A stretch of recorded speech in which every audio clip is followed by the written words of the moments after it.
Bonjour à toutes et à tous. S'il y a un domaine où Israël et son économie ont appris de longue date et possèdent un temps d'avance, c'est bien le mot résilience. Au-delà de l'adversité, relever la tête et performer encore et encore pour contempler les sommets sans jamais avoir peur du vide qui pourrait nous entraîner inexorablement.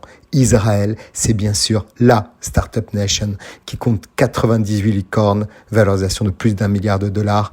40 de ces licornes, soit environ 41%, sont basées en Israël, les autres étant basées dans la Silicon Valley, 24, à New York City, 19, à Boston, 5, à Londres, 4, à Los Angeles, 2, et à Singapour, Chicago, Barcelone et Dallas. En fait, le high-tech israélien est basé en Israël, mais sa force de frappe n'est pas obligatoirement à Tel Aviv, Haïfa ou Beersheva.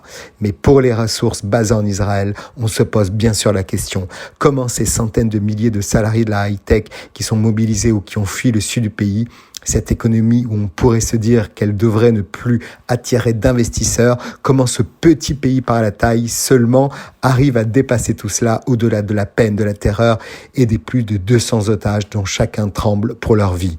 La première initiative peut faire sourire et pourtant, à ma connaissance, c'est une initiative sans précédent.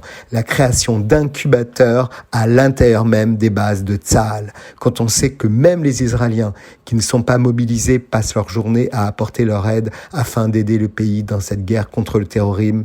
S'ils ont quitté les entreprises high-tech, alors la high-tech va venir à eux-mêmes dans ces bases militaires. Les créateurs et développeurs dans le civil gardent leur intelligence et créativité et on peut la capturer pour en tirer le meilleur. Partout et encore. Au-delà de la survie économique d'un pays, c'est aussi un accélérateur de fierté et cela rappelle qu'au-delà du pire, l'humain est là pour créer le meilleur. L'innovation, c'est la clé.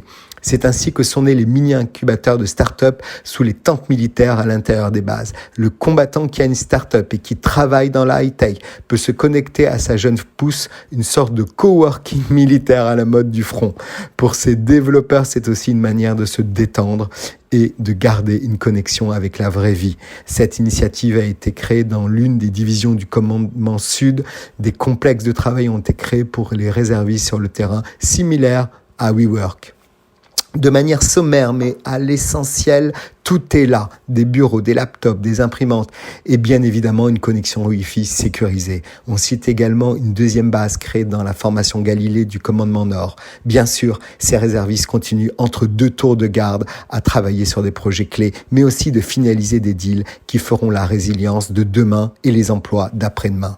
Et les bonnes nouvelles ne sont jamais loin du courage et de l'adversité. On peut évoquer plusieurs transactions en Israël comme Next Insurance qui a annoncé un tour de table de 265 millions de dollars ou encore Nitira Technologies, une start-up israélienne qui agit dans le marché de la surveillance des patients sans contact et qui vient d'annoncer avoir reçu un investissement de 6,7 millions de dollars. Ce tour de table a été mené par Escovest, une société d'investissement renommée dans le domaine de la santé aux côtés de Foxconn Technology Company, une société associée à une autre compagnie coréenne, le plus grand fabricant électronique au monde implanté à Taïwan.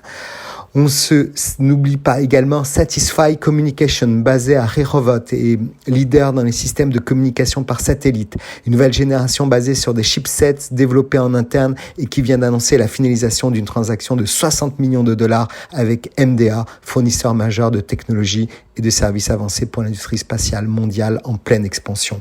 Comment ne pas évoquer également un groupe d'investisseurs en capital risque du monde entier qui a annoncé le lancement d'Iron Nation, un fonds d'impact d'urgence destiné à assurer la continuité des startups israéliennes en phase de démarrage au milieu de la guerre entre le pays et le Hamas. On a entendu également les prévisions incroyables sur le dernier trimestre 2023 annoncées par Mobilize et Checkpoint, deux des plus grands employeurs du secteur de la high-tech israélien, qui emploient toutes deux des milliers de salariés. Israël n'en a pas fini de renaître chaque jour.